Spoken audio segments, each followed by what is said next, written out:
Hello दोस्तों। आज हम लोग है ना सेल का एक जो टॉपिक चल रहा है उसका नेक्स्ट वाला स्टडी करेंगे। जैसा कि हम लोगों ने पहले देख चुके हैं कि सेल किसे कहते हैं, सेल थ्योरी क्या होता है। उसी के आगे नेक्स्ट जो है कंपोनेंट ऑफ सेल है। तो अगर हम कंपोनेंट ऑफ सेल अगर देखते हैं यहाँ पर, तो इससे रिलेटेड क्वेश्चन आपके एग्जाम में पूछे जाते हैं। मोस्टली नीट में तो उससे बहुत सारे क्वेश्चन पूछे जाते हैं। साथ में अगर हम लोग देखें तो और भी जो एग्जाम होते हैं बायोलॉजी से रिलेटेड, जैसे जो टीजीटी के एग्जाम हुए, पीजीटी के एग्जाम हुए, केवीएस टाइप के एग्जाम हुए, एनवीएस टाइप के, वहाँ से भी यहाँ पे क्वेश्चन पूछे जाते हैं। ठीक है, तो हम लोग देखते हैं कंपोनेंट ऑफ सेल क्या होता है, इसको स्टार्ट करते हैं। ठीक है, देखिए अगर हम कंपोनेंट ऑफ सेल देखें तो इसे हम तीन पार्ट में डिवाइड करेंगे, मतलब थ्री पार्ट में से डिवाइड करेंगे। एक को हम लोग बोलते हैं आउटर बाउंड्रीज, एक हमारा होता है आउटर बाउंड्री। ठीक है, दूसरे को हम लोग बोलते हैं साइटोप्लाज्म, और तीसरे को हम लोग बोलते हैं न्यूक्लियस। देखिए बहुत सारे बुक में न्यूक्लियस को सेल ऑर्गेनेल्स में दिखाया जाता है, पर ऐसा नहीं होता है। न्यूक्लियस जो होता है ये हमारा क्या है, कंपोनेंट ऑफ सेल होता है। ठीक है, चलिए देखिए न्यूक्लियस कैसे बना होता है, थोड़ा सा इसके बारे में हम लोग देखेंगे। इसके बारे में डिटेल में पढ़ेंगे, पहले थोड़ा सा हम पॉइंट देखते हैं इनका। देखिए न्यूक्लियस में हमें एक पढ़ना है, या न्यूक्लियस में जो होता है जिसकी वजह से न्यूक्लियस पूरा बना होता है, उसे हम लोग बोलते हैं, इसमें हमें न्यूक्लियर मेम्ब्रेन देखने को मिलेगा। दूसरा हमें यहाँ पर न्यूक्लियोप्लाज्म देखने को मिलेगा। तीसरा अगर हम लोग देखें तो जो हमें यहाँ पर देखना है ना, तो इसमें हमें क्रोमेटिन देखने को मिलता है, क्रोमेटिन। चलिए ये तीन पार्ट हमें देखना है यहाँ पे। ओके, अच्छा थोड़ा सा कुछ पॉइंट और हम लोग देखते हुए चलेंगे। न्यूक्लियस होता है ये लार्जेस्ट कंपोनेंट ऑफ सेल होता है। दूसरा ये डबल मेम्ब्रेनस स्ट्रक्चर होता है। कैसा होगा तो डबल मेम्ब्रेनस स्ट्रक्चर होता है। इसके बारे में भी थोड़ा सा ध्यान देंगे ना, यहाँ से भी रिलेटेड क्वेश्चन आपसे पूछा जाता है। ठीक है, अब यहाँ पे थोड़ा सा देख लेते हैं हम लोग आउटर बाउंड्री में। देखिए आउटर बाउंड्री की अगर हम बात करें तो इसमें हमें पढ़ना है कि आउटर बाउंड्री में जो होते हैं हमारे, है ना, एक पॉइंट जो हमें देखना है यहाँ पर, एक तो होता है सेल वॉल। दूसरा जो हम लोग देखेंगे यहाँ पर, इसे हम लोग बोलते हैं सेल मेम्ब्रेन।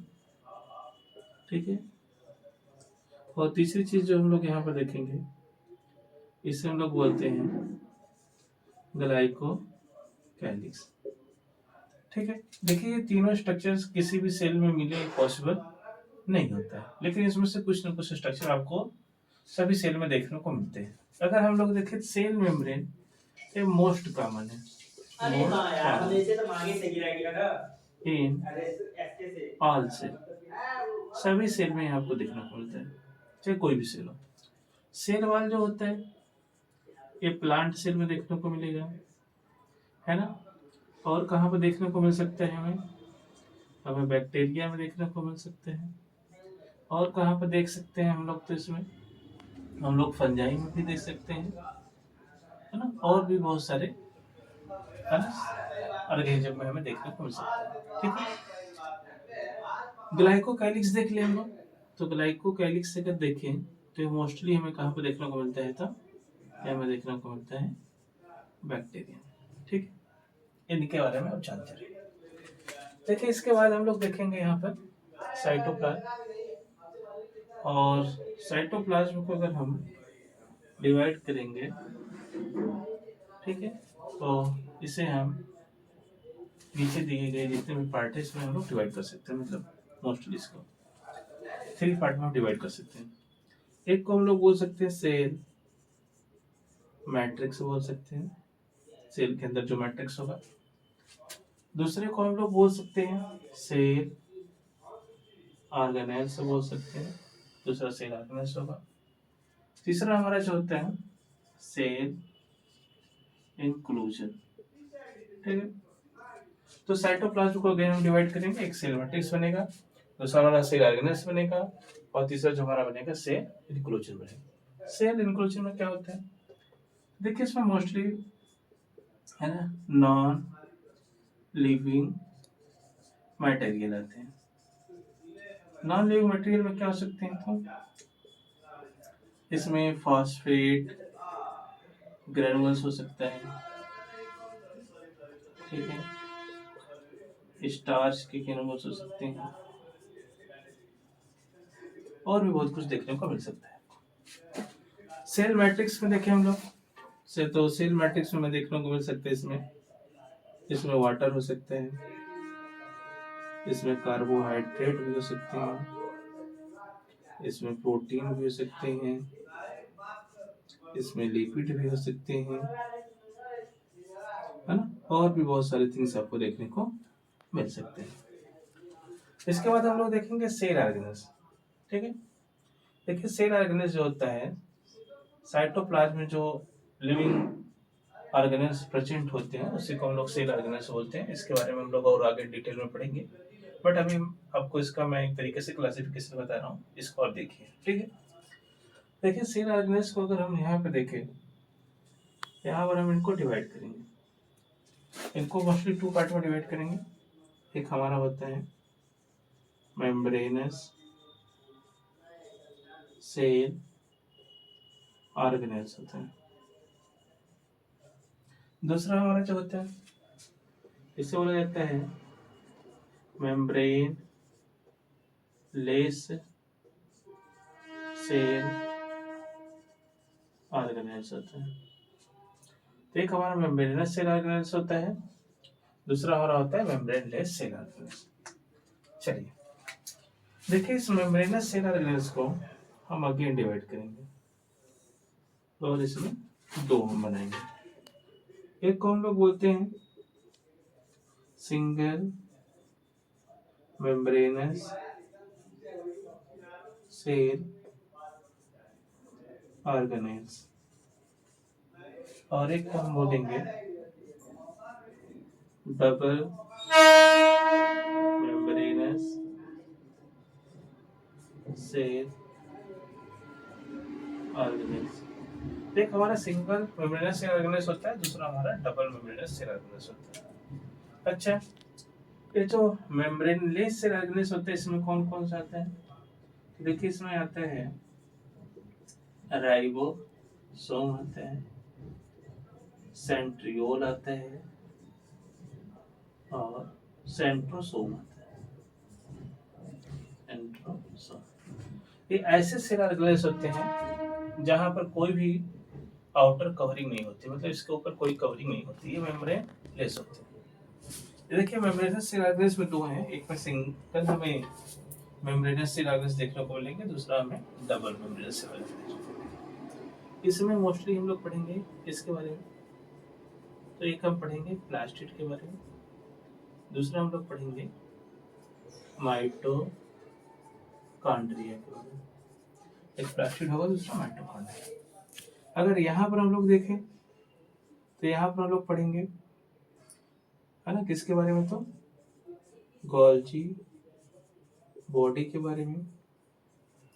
दूसरा हमारा होगा एंडोप्लाज्मिक रेटिकुलम के बारे में, और तीसरा हमारा होगा लाइसोसोम के बारे में, और नेक्स्ट हमारा होगा वैक्यूल के बारे में। अच्छा भैया जो स्ट्रक्चर आप देख रहे हैं सिंगल मेम्ब्रेनस सेल ऑर्गेनेल्स है, और ये हमारे डबल मेम्ब्रेनस सेल ऑर्गेनेल्स है। देखिए कभी कभी क्वेश्चन पूछता है कि डबल मेम्ब्रेनस सेल ऑर्गेनेल्स के बारे में बताइए, तो उसमें ऑप्शन प्लास्टिड दे देता है, माइटोकॉन्ड्रिया दे देता है, न्यूक्लियस दे देता है, और दे देता है ऑल ऑफ दिस, है ना। तो आप यहाँ पर देखेंगे, यहाँ पर मैंने आपको पहले ही बताया कि ये भी एक डबल मेम्ब्रेनस स्ट्रक्चर होता है। इसलिए ऐसे कंडीशन में आपसे पूछेगा कि डबल मेम्ब्रेनस स्ट्रक्चर कौन कौन से है ना, उसमें से एड्रेस नहीं देगा, बोलेगा कि डबल मेम्ब्रेनस स्ट्रक्चर कौन कौन से है। तो स्ट्रक्चर में जब हम नाम देंगे तो ये भी आ जाएंगे, ये भी आ जाएंगे, और ये भी आ जाएंगे, लेकिन जब कंपोनेंट की बात की जाएगी तो केवल ये आएगा, ये दोनों नहीं आएंगे। ठीक है। अच्छा, देखिए और क्या क्या क्वेश्चन आपसे बन सकता है ना। देखिए आपसे पूछा जाता है कि आप ये बताइए कि इस पूरे है ना सेल में जो भी सेल ऑर्गेनेल्स है, ठीक है, इसमें सबसे छोटा सेल ऑर्गेनेल्स कौन सा होता है, सबसे छोटे की बात आपसे पूछी थी। तो देखिए राइबोसोम जो होता है ये हमारा होता है स्मॉलेस्ट सेल ऑर्गेनेल्स होता है। ये आपका वेरी वेरी इंपॉर्टेंट है ना, वेरी वेरी इंपॉर्टेंट है, आप इसको हल्के मत लीजिएगा। यहाँ से क्वेश्चन बहुत पूछे जाते हैं, आप पिछले कई सालों के पेपर उठा कर देख लीजिएगा, आपको इससे क्वेश्चन मिल जाएंगे, है ना। तो राइबोसोम सबसे स्मॉलेस्ट सेल ऑर्गेनेल्स होता है, पहली पॉइंट।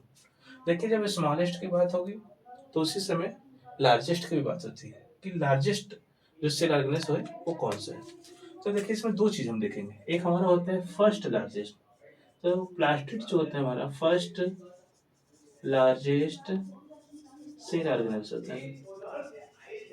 दूसरा माइटोकॉन्ड्रिया, ये हमारा होता है सेकेंड लार्जेस्ट सेल ऑर्गेनेल्स होता है। अच्छा यहाँ पर एक चीज और ध्यान देने वाली है ना। देखिए जब सेल ऑर्गेनेल्स का नाम पूछा गया है तब आप बताएंगे कि फर्स्ट लार्जेस्ट है और सेकेंड लार्जेस्ट है, नहीं कि आप इसका नाम ले लीजिए। ये लार्जेस्ट कंपोनेंट ऑफ सेल है और ये लार्जेस्ट सेल ऑर्गेनेल्स है, ये पहला वाला है ये दूसरा वाला। तो अगर फर्स्ट पूछेगा तो प्लास्टिड होगा और सेकंड पूछेगा तो माइटोकॉन्ड्रिया में हम लोग जाएंगे। ठीक है। देखिए यहाँ पर Golgi body, endoplasmic reticulum, lysosome, vacuoles, अगर इन चारों को आप देखेंगे तो सिंगल मेम्ब्रेनस सेल ऑर्गेनेल्स होते हैं। और ये सभी क्या बनाते हैं, ये सभी बनाते हैं इंडो मेम्ब्रेनस, ठीक है, सिस्टम का फॉर्मेशन। किसका फॉर्मेशन करेंगे, तो इंडो मेम्ब्रेनस सिस्टम का फॉर्मेशन करेंगे।